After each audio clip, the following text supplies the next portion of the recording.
Welcome back to In Focus Kentucky. On this episode, we're focusing on the possible takeover of the Jefferson County Public School System by the state of Kentucky and the possible ramifications if that does take place. Joining me now to discuss this issue is the Louisville Courier-Journal's education reporter, Mandy McLaren. Thanks so much for joining us here on In Focus Kentucky. Happy to be here.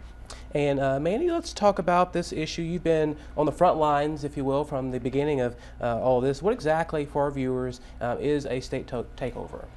Okay, so what it would mean is that the state is recognizing or saying that the school district cannot fix its problems on its own, that it needs the state to come in and really just take control of every aspect. So that's finances, personnel, instruction, every single thing that goes into making a school run, the state would ultimately be in charge of. Now, you've been in and out of a lot of these public forums and being able to see the support on both sides of the issue. So what's some of the feedback that you've been seeing and hearing from when you've been covering this down in Louisville? Sure. So we went from, if you think back a couple months ago in the sea of red that was in Frankfort at the Capitol, we went from one very active group of teachers talking about pension reform, and that sort of rolled right into this takeover.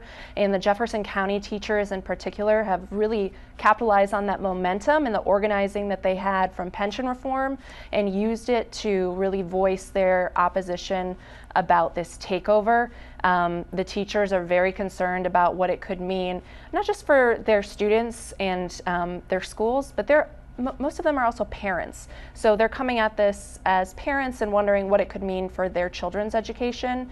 And a lot of times what we hear is that both teachers and parents are acknowledging that JCPS has its issues, but they point to the elected board as their opportunity to have a voice for change. They say that they put pressure on the board to really push out the former superintendent, Donna Hargens, and was instrumental in pushing the board to keep Dr. Polio, as you know, who's just, he came straight from a role as a principal to be a superintendent of one of the largest school districts in the country. So they really say that under a takeover, they might lose that voice through the elected board. But to be fair, you do have parents on the other side of this debate who are just kind of fed up with the issues in JCPS that especially affect children of color and from low-income households that seem to not be getting any better, and it's been decades. And there are folks on the other side that say, hey, state, come in, we need all the help that we could get. And on those particular issues, the audit that were included in that audit from the interim commissioner, what are some of those recommendations that are standing out and causing some of the most concern? Sure. So there was a number of issues covered in the audit, everything from instruction to special education. And what actually happened under the former commissioner, Stephen Pruitt, the audit was ongoing for about 6 months, and he got to the point of saying, look, we have some issues that are so concerning that you need to fix these now, even though we're not done with the audit yet. So JCPS has actually since last fall been working on issues. The one that I think everybody's most familiar with is its use of restraint and seclusion. So there have been issues with the district not reporting all of the instances of those things taking place. And the district is now in the process of really fixing its policies and procedures and training. But that was just one of the topics covered in the audit that really struck a nerve with folks, because it has to do with student safety, right? When you send your kids to school, you don't expect them to get injured.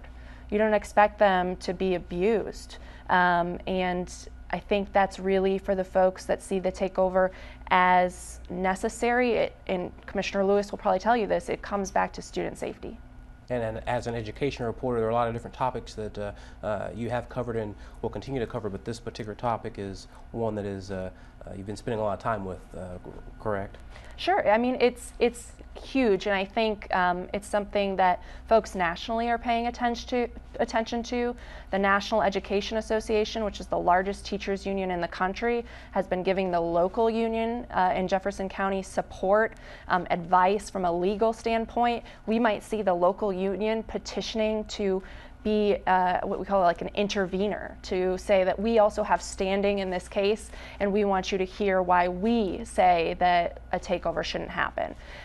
So it is definitely, it's captured everybody's attention because Kentucky has never done something like this before. There have certainly been several other takeovers in the state, but those have been for much different issues, and the populations of those school districts are really, really tiny compared to JCPS, which has over 100,000 students.